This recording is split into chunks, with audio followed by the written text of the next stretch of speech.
This one, function fx equals x minus 1 squared.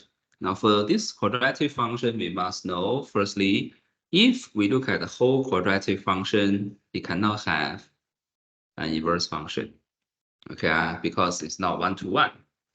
If I draw a horizontal line, doing a horizontal line test for given y value, there are two different x values, so it's not one-to-one.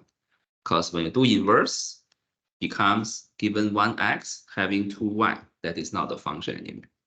Okay, so if I want to find the inverse function of a quadratic, I need to set a smaller domain. Okay, usually for quadratic function, they have axis of symmetry. In this case, axis of symmetry is x equals 1. That's why if I ask you to find the f inverse of the quadratic, that could be x is less than 1 or x is more than 1. Okay? Or they write x is less than or equal to 1 or more than or equal to 1. The way is the same. Okay, so let's say if x is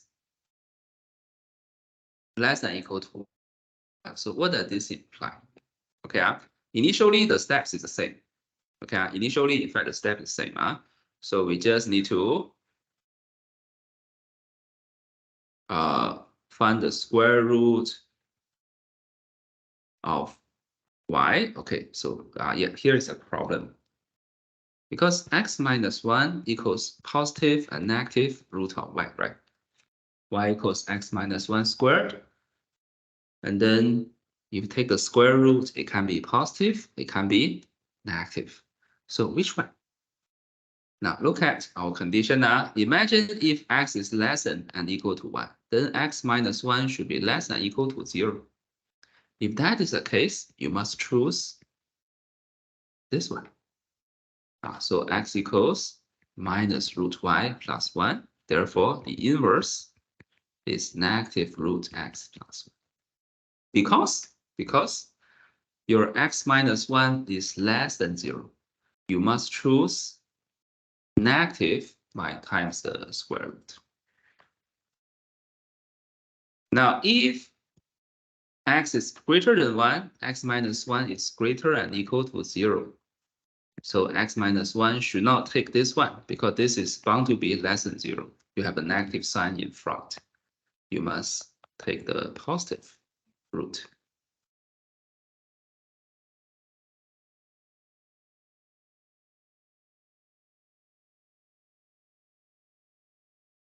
Okay. Now, how would that affect the domain and range? Okay, we also look into this. Let's stick to the A. Okay, let's stick to the A. So for A, for fx, domain is x less than or equal to 1. Okay, and then the range not affected, so it just y is at least 0 because x minus 1 is a perfect square. Okay, when it comes to f inverse, the range becomes the domain. So x is more than or equal to 0, and then the range becomes y less than or equal to 1. Okay, this is due to the fact that this is bound to be less than 0. Okay, this one bound to be less than 0. Less than 0 plus 1 is bound to be less than 1. Similarly, for this one, the domain for f, x is greater than or equal to 1, the range still more than or equal to 0. But when it comes to f inverse, the domain is more than or equal to 1 because this is positive root.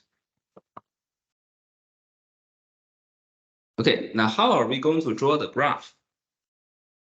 I just use the part B as an example.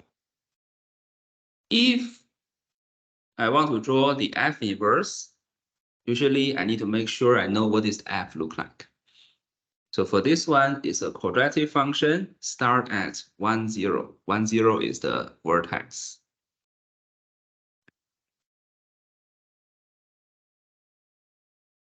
Okay, so here, the x-intercept and also the vertex is 1, 0. Okay, so this is 1, 0. Okay. So if I want to sketch the F inverse, that 1, 0 should become 0, 1. And then the graph should be symmetric about y equals x. Okay, that means the passing. How do we make it symmetric? It's bound to be.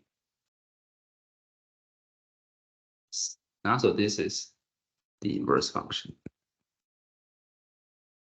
Okay, so this is f. This is f inverse. Yeah, just like mentioned here.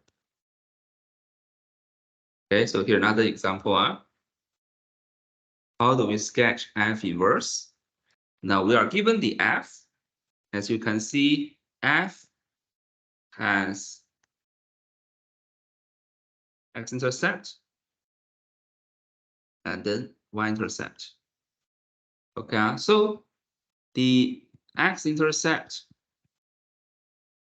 of f, change it to y-intercept of f inverse.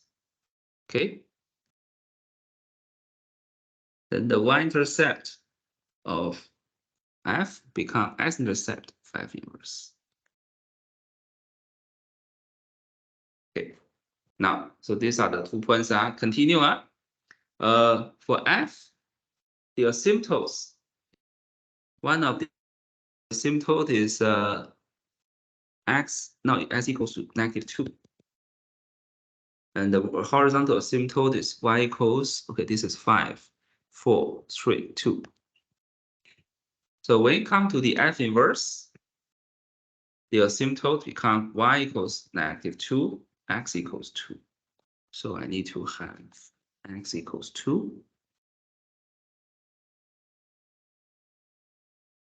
And y equals -2. Okay? And then the curve